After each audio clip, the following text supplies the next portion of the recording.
Alongside Sam Olber, I'm Matt Cozy. We're here for a breaking news edition of Locked On Cubs as Cody Bellinger is opting in and returning to the Cubs. First reported by ESPN's Jeff Passan and Kylie McDaniel, Bellinger has exercised his $27.5 million player option for 2025. He slashed 266, 325, 426 with 18 home runs in 130 games last year. There was mixed signals and reports the last few weeks, but it appears the market wasn't going to be there either in dollars or years. And Bellinger, Sam, is back on the north side. And on your birthday, no less. Yeah, a little different. November 2nd, 2016, November 2nd, 2024, a little different Cub-related birthdays. Look, I was always a little bit confused why, from what we heard, everyone was leaning in the direction of opting out just because he didn't have a great season. He didn't get a ton of, traction last year after having a great season. The only case that I really believed in was that, this will be his last year really playing everyday center field. So he might want to cash in on that because that's more valuable. So, I'm not overly surprised. I'm disappointed. I'm not pounding the table, but I'm disappointed mainly because I just believe it's a very simple question you ask yourself. $27.5 million.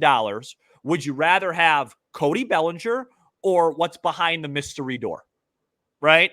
And for me, I would choose the latter. I'd like to see what the Cubs could do with that, the flexibility. And it's not like for like. It wouldn't mean that it would be for right field. Maybe they sign an extra pitcher and give Casey looks or whatever it is. I just don't.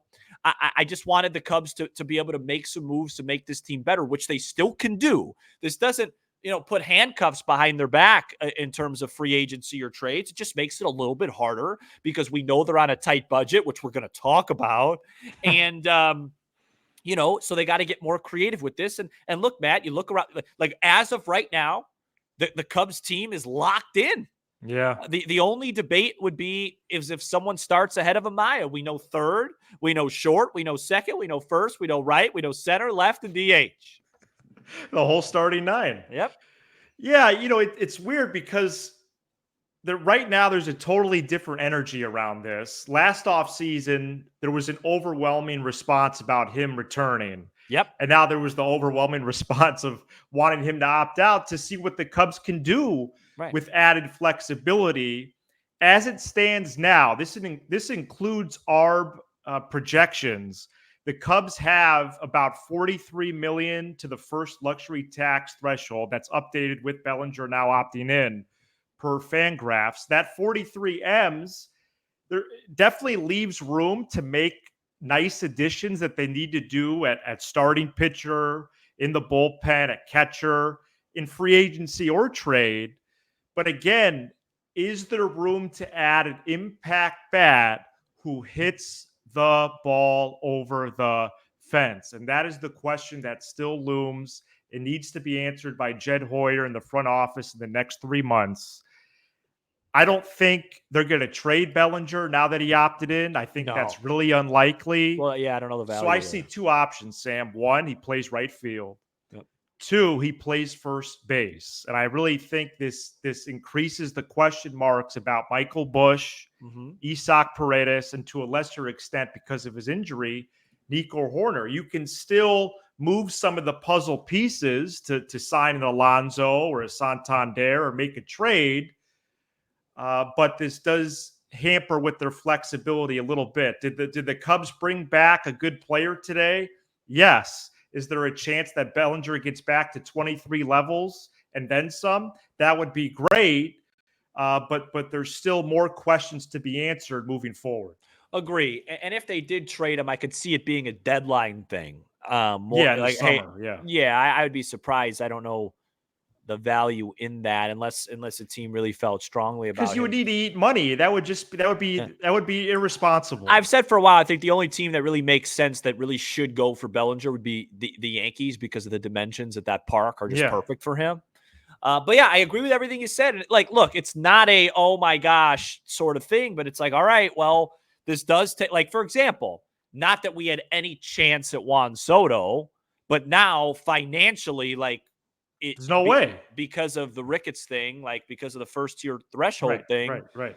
It's just not feasible. So, we'll see. 43. I've read 43. I've seen like a high 40s, something, whatever it is, 40 between 43 and 50.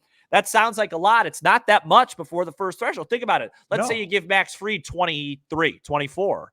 Yeah. Well, that covers half of it right there. Right. It's probably 3 players. Yeah. So, it's not overly exciting, but the good news is this.